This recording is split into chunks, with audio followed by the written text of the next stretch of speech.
Thank you for tuning in with Voice of the Wildcats and Monday Motivation. I am the host, Vincuria Haynes, here with my co-host, Brooke Dan. Hello. And our wonderful guest, Mr. Willie Love. I'm back for part 2. All right. Today's topic is going to be, are you a leader? So the first question I have for everybody, this is an open discussion.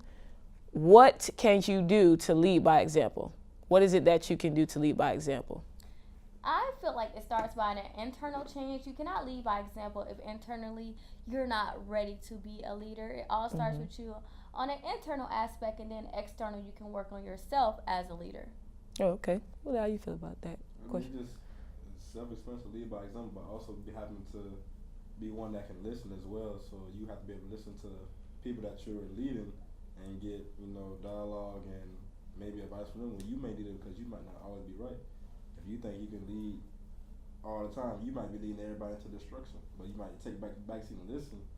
That might just be alright. So it's both leading and listening to be a good leader by example. It's one thing is that some people, they want to be a leader only for the title, but not actually do the necessary steps to actually, being a leader. I agree. They don't want to put in the work to be a leader, but they just want to be called a leader. So you have to stay away from those people who have spiteful motives just to be in the position, but don't want to do anything about being in that position.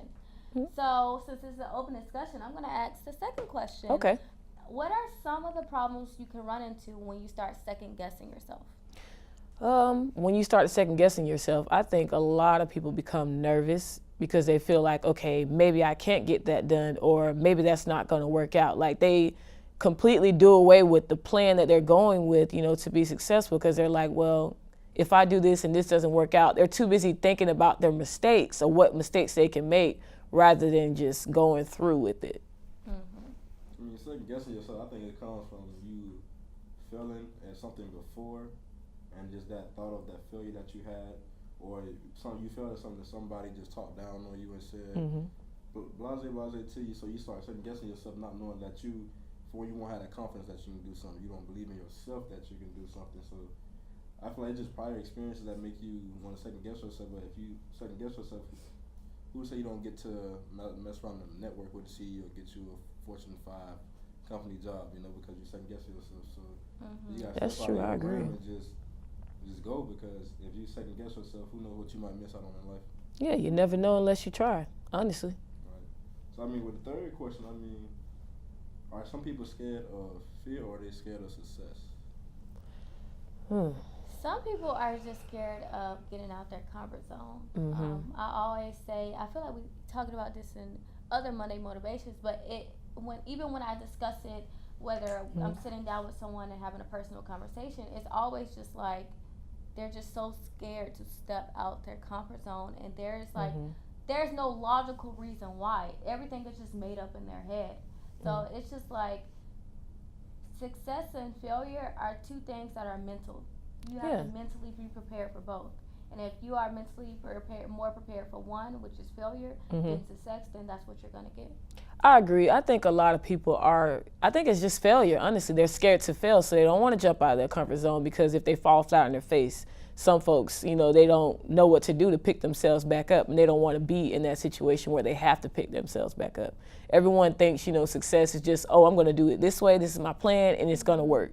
I'm not going to do it any other way. I'm not going to try any other type of plan. I'm going to just stick to this, and this is going to work. A lot of people don't think, like if you would just go out on a limb and, take that risk, you don't know where it could lead you to if you don't do it. Like if you don't never tried to do it.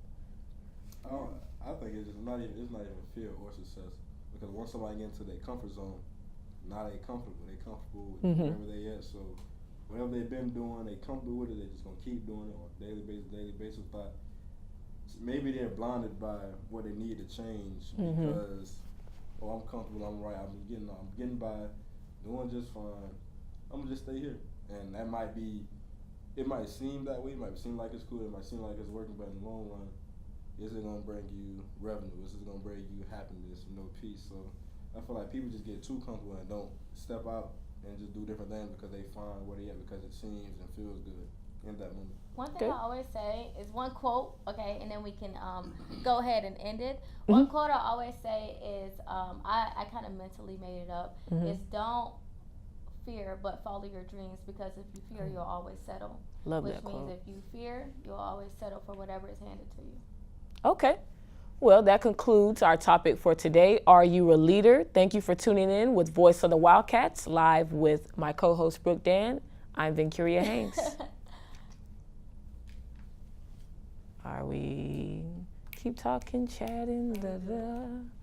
That was good on the first try, actually.